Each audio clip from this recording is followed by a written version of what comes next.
నమస్కారం, నా పేరు తేజస్విని. బీసీఎన్ ప్రేక్షకులకు శ్రీదేవి శరన్నవరాత్రి మహోత్సవ శుభాకాంక్షలు. ముందుగా ముఖ్యాంశాలు. ఇంద్రకీలాద్రిపై వైభవంగా దసరా శరన్నవరాత్రి మహోత్సవాలు. రెండో రోజు గాయత్రీదేవి అలంకారంలో భక్తులకు అమ్మ దర్శనం.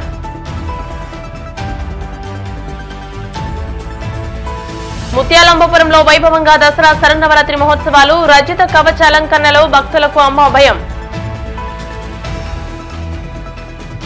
ఉచిత ఇసుక హామీని తక్షణమే అమలు చేయండి. కాకినాడ జిల్లా కలెక్టరేట్ వద్ద సిపిఎం ఆధ్వర్యంలో భవన నిర్మాణ కార్మికుల ధర్నా.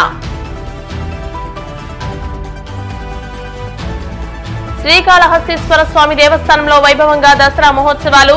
శ్రీ శైలపుత్రీదేవి అలంకారంలో భక్తులకు అమ్మ దర్శనం. విజయవాడ ఇంద్రకీలాద్రిపై కొలువు తీరిన అమ్మవారి ఆలయంలో దసరా శరన్నవరాత్రి మహోత్సవాలు వైభవంగా జరుగుతున్నాయి. రెండో రోజు దేవి శరన్నవరాత్రి ఉత్సవాల్లో భాగంగా శుక్రవారం గాయత్రీదేవి అలంకారంలో భక్తులకు దుర్గమ్మ దర్శనమిచ్చారు. ఉత్సవాల సందర్భంగా పెద్ద సంఖ్యలో భక్తులు తరలివచ్చి అమ్మను దర్శించుకున్నారు. ఉత్సవాల నిర్వహణలో వివిధ శాఖల సమన్వయం కారణంగా అమ్మ దర్శనాలు ప్రశాంతంగా సాగాయి. భక్తులకు ఎలాంటి ఇబ్బందులు కలగకుండా అధికారులు చర్యలు చేపట్టారు. ప్రోటోకాల్ ఉన్న వారికి మినహా అంతరాలయ దర్శనాలను చాలా వరకు నియంత్రించారు. ఈసారి వీఐపీల దర్శనాలను ఉదయం సాయంత్రం నిర్ణీత సమయంలోనే అనుమతించడం వల్ల అంతరాలయ దర్శనాలు తగ్గాయి.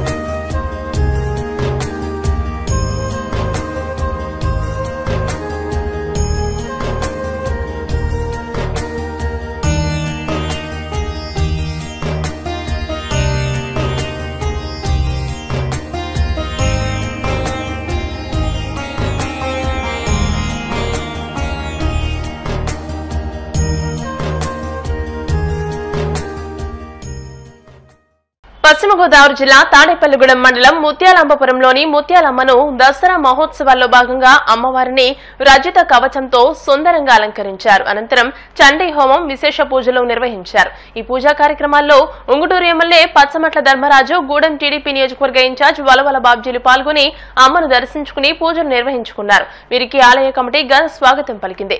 వలవల బాబ్జీ వెంట టీడీపీ నాయకులు పట్నాల రాంపండు, గంధం సతీష్, షేరుబండి సతీష్ తదితరులు పాల్గొన్నారు. ముత్యాలమ్మ వారి దర్శనాన్ని ఈరోజు ఇక్కడ చేసుకోవడం జరిగింది. ప్రజలందరూ కూడా సుఖ సంతోషాలతో ఉండాలని మనస్ఫూర్తిగా అమ్మవారిని కోరుకుంటూ ప్రజలకు ఎల్లవేళ అందుబాటులో ఉండి అనేక మంచి కార్యక్రమాలని అమ్మ ఆశీస్సులతో చేయించాలని మనస్ఫూర్తిగా కోరుకుంటూ ఈరోజు ముత్యాలమ్మ తల్లి వారి ఆశీర్వచనం కోసం ఇక్కడికి రావడం జరిగింది. ముఖ్యంగా ఇక్కడ ఈ ముత్యాలమ్మ గుడిని దేదీప్యమానంగా మరి తయారు చేసినందుకు కమిటీకి కూడా హృదయపూర్వక నమస్కారం. గతంలో 2 సార్లు పనిచేసిన కమిటీకి కూడా చాలా బాగా ఈ గుడిని డెవలప్మెంట్ కోసం పనిచేసింది. అలాగే ఈ గుడి డెవలప్మెంట్ కోసం నేను కానీ మా శాసనసభ్యుల వారు కానీ కట్టుబడి ఉంటాం. తప్పనిసరిగా ఈ గుడి అభివృద్ధి ఎంతవరకు తీసుకెళ్లాలో అంతవరకు తీసుకెళ్తామని చెప్పి ఈ 5 సంవత్సరాల్లో గుడి అభివృద్ధికి మరి కట్టుబడి ఉంటామని చెప్పి తెలియజేస్తున్నాను. అలాగే ఈవేళ ఇక్కడ ఈవోగా పనిచేస్తున్న మన హరేరామ్ గారు కూడా మరి ఈ కార్యక్రమాల్లో ఏదైనా ఎక్కడైనా ఇబ్బందులు ఉన్నా ఏమున్నా సరే మా శాసనసభ్యుల వారి దృష్టికి కానీ మా దృష్టికి కానీ కాకినాడ జిల్లా రాయుడుపాలెం గ్రామంలోని శేషాద్రి నగర్ లో కొలువైన శ్రీ బాల కనకదుర్గమ్మ ఆలయంలో దేవి శరన్నవరాత్రి మహోత్సవాలు వైభవంగా జరుగుతున్నాయి. ఈ ఉత్సవాల్లో భాగంగా ప్రత్యేక పూజలు నిర్వహిస్తున్నట్టు ఆలయ ధర్మకర్త లింగం రవి, గౌరవ అధ్యక్షులు పి పెద్ద సత్యం, కమిటీ సభ్యులు చోడిశెట్టి రామారావులు తెలియజేశారు. శుక్రవారం మహిళల ఆధ్వర్యంలో సామూహిక కుంకుమ పూజలు నిర్వహించినట్టు తెలియజేశారు. 9 రోజుల పాటు ఉదయం నిత్య కుంకుమ పూజలు, దుర్గా హోమం, సాయంత్రం సాంస్కృతిక కార్యక్రమాలు నిర్వహిస్తున్నట్టు ఆలయ ధర్మకర్త లింగం రవి, గౌరవ అధ్యక్షులు పి పెద్ద సత్యం, కమిటీ సభ్యులు చోడిశెట్టి రామారావులు తెలియజేశారు. ఈ కార్యక్రమంలో ఆలయ కమిటీ సభ్యులు, అధిక సంఖ్యలో మహిళలు, రాయుడుపాలెం శేషాద్రినగర్ వాసులు పాల్గొన్నారు. రాయుడుపాలెం శేషాద్రినగర్లో వేయించేసినటువంటి శ్రీ బాల కనకదుర్గాదేవి ఆలయంలో రెండవ రోజు ఈ అమ్మవారి కామాక్షి రూపంలో దర్శనం ఇవ్వడం జరిగింది. ఈరోజు మరి సుమారు ఒక 1000 మంది వరకు కూడా బ్యాచ్ వైజ్గా సామూహిక కుంకుమ పూజ కార్యక్రమాలు నిర్వహించడం జరిగింది. బ్యాచెస్ ఇంకా కంటిన్యూ అవుతూనే ఉన్నాయి. దీనికి కావాల్సిన సకల ఏర్పాట్లు కూడా మా ధర్మకర్త గారు రంగు గారు ఏర్పాటు చేయడం జరిగింది. అనేక మంది మహిళలు ఈ కార్యక్రమంలో పాల్గొని అమ్మవారి ఆశీస్సులు తీసుకుని వెళ్తున్నారు. ఇంకా బ్యాచెస్ కొనసాగుతూ ఉన్నాయి. మరి ఈవేళ 2వ రోజు జరుగుతుంది. ఇక మిగిలిన రోజుల్లో కూడా అలాంటి కార్యక్రమాలు ఎన్నో ఇక్కడ మనం ఏర్పాటు చేస్తున్నాం.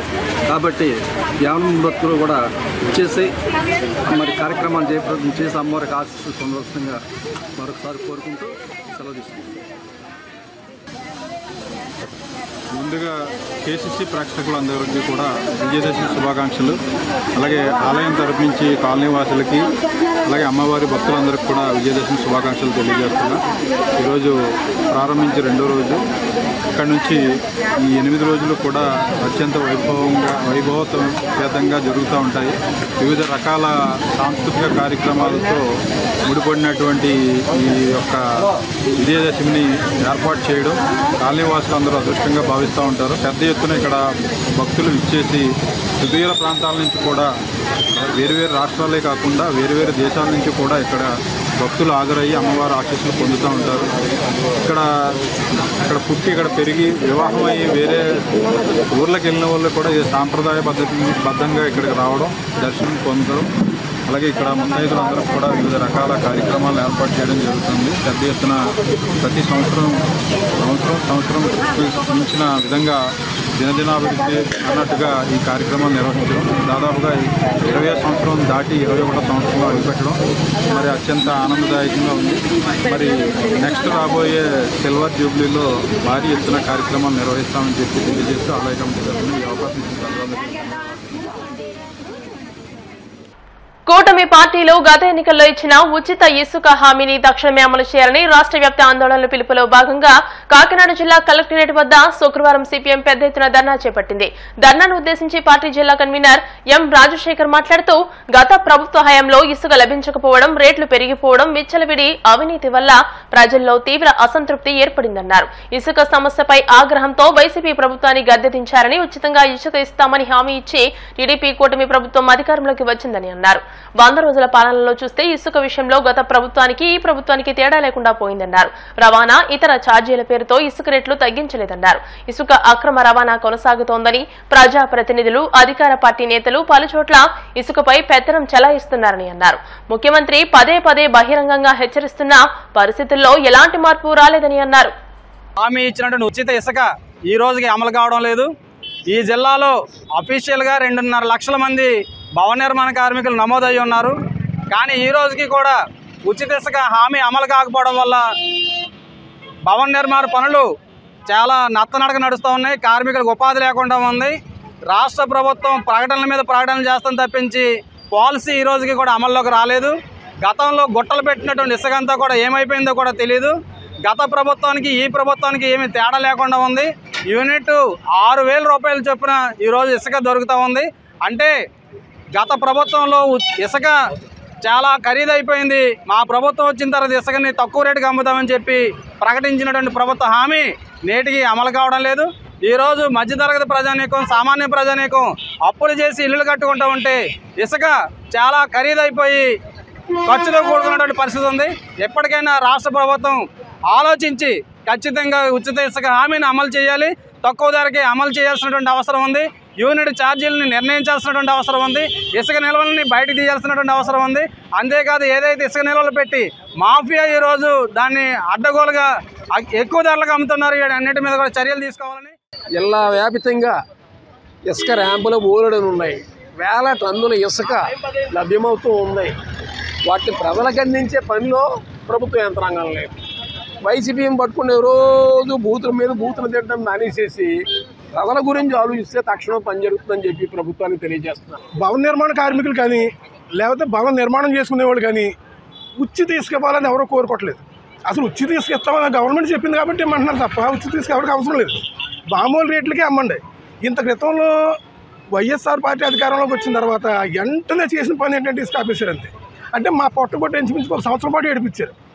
సరే కొత్తగా ఇంకో గవర్నమెంట్ వస్తుందని చెప్పేసి భవన నిర్మాణ కార్మికులు అందరూ కూడా ఎక్కువ 190 మంది తెలుగుదేశానికి సపోర్ట్ చేశారు. సరేలే గతంలో అలా జరగదని, ఇది ఇచ్చేటట్టు అయితే నిర్మాణాలు బాగా పెరుగుతాయి, మనందరికీ బాగా పని ఆడుతుందని ఆశించారు. కానీ మొత్తానికి నిర్మాణాలు ఆగిపోయినాయి. మరి ఇసుక ఏమైందో తెలీదు. వరదలు వచ్చాయి అంటున్నారు, వరదలు పోయినాయి, ఇసుక రావట్లేదు.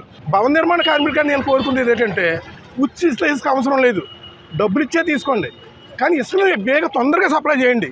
మేము తిండి లేక చాలా ఇబ్బంది పడుతూ ఉన్నారు భవన నిర్మాణ కార్మికులు. భవన నిర్మాణ కార్మికులు అనగానే అప్పు ఇచ్చేవాడు అప్పు కూడా ఎందుకంటే ఇది పని లేదు, వీడు అప్పు తీర్చలేని చాలా బాధలు పడుతూ ఉన్నారు. వీళ్ళంతా కూడా మాకు సపోర్ట్ చేస్తున్నారు కాబట్టి మా భవన నిర్మాణ కార్మికుల తరఫున ఈ సిపిఎం పార్టీకి ధన్యవాదాలు తెలియజేస్తూ ఇప్పుడు ప్రకటనలు.